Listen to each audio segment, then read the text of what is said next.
задолжени земји.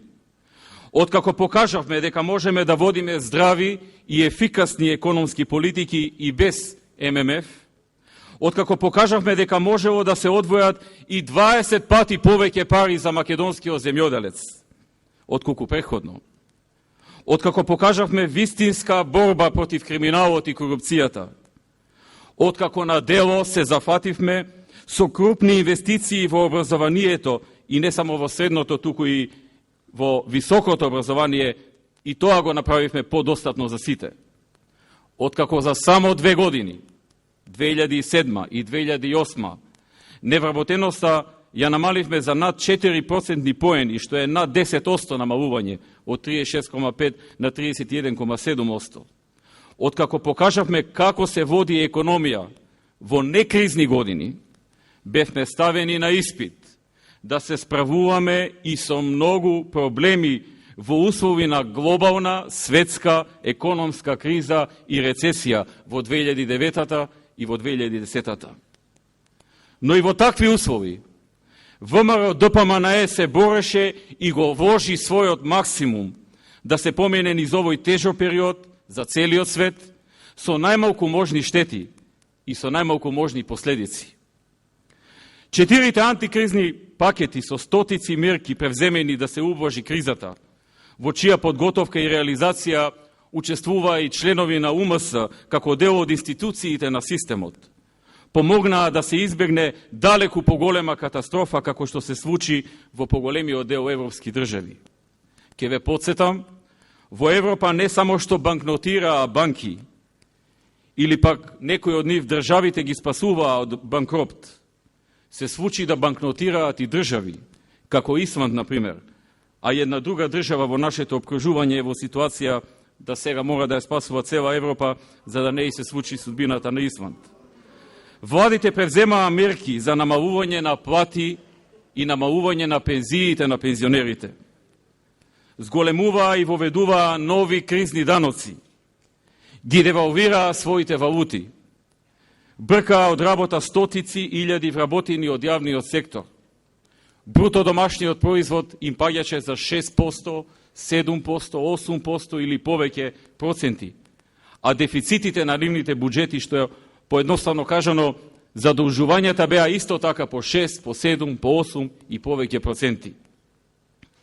Иако сите ние знаеме колку тешко сите граѓани ја поминуваат во Македонија оваа светска економска криза, сепак ланското намалување од само 0,7% на бруто домашниот производ, дефицитот само 2,7%, стабилноста која покажа банкарскиот систем, недозволувањето да се намалат платите во јавниот сектор и пензиите на пензионерите, задржувањето на работа на сите вработени во јавниот сектор во време кога тешко ќе најдат друга работа, незголемувањето на невработеноста во време кога во сите држави драматично растеше, недозволувањето на девалвација на денарот, ја вброја Македонија и покрај тоа што не направи аранжман со Меѓународниот монетарен фонд во групата на земји кои најдобро се справуваат со кризата, што јавно го потврдија и Меѓународниот монетарен фонд, и Светската банка, и Европската банка за обнова и развој и многу други меѓународни финансиски институции кои што ги следат состојбите во сите држави. Даноците, наместо да ги покачиме, ние во сред криза дополнително ги намалувавме. Данокот на добивка од веќе намален претходно на 10%, го сведовме на 0% за сите оние кои нема да ја распределат добивката, а 95% од фирмите не ја распределија добивката минатата година. Придонесите за здравствено, пензиско и други осигурувања исто така ги намаливме. А ги намаливме и даноците за земјоделците за дури 80%, баш онака како што бараа нивните здруженија.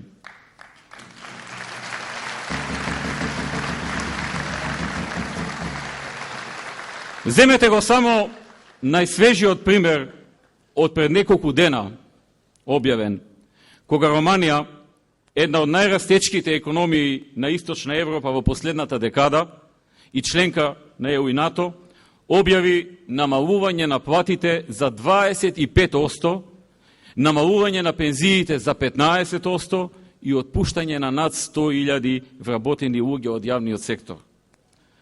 Згоре на се, ВМРО ДПМН во овој исклучително тежок период остана доследна на ветеното кон земјоделците, на кои во 2008 им распредели 45 милиони евра субвенции. Во 2009 70 милиони евра субвенции, а оваа година веќе почна распределбата на нови 100 милиони евра субвенции, баш онака како што беше ветено. При што производителите на тутун веќе ги примија распределените 23 милиони евра во форма на рекордни 60 денари по килограм тутун, како никогаш досега. Пусна сето ова, пристигнаа и средствата од ДИПАР програмата на Европската Унија во износ од околу 30 милиони евра, а веќе досега владата распредели 22.000 хектари слободно државно земјиште на илјадници македонски земјоделци да можат да го работат и да заработуваат. Тоа е ВМРО ДПМН, ветено остварено.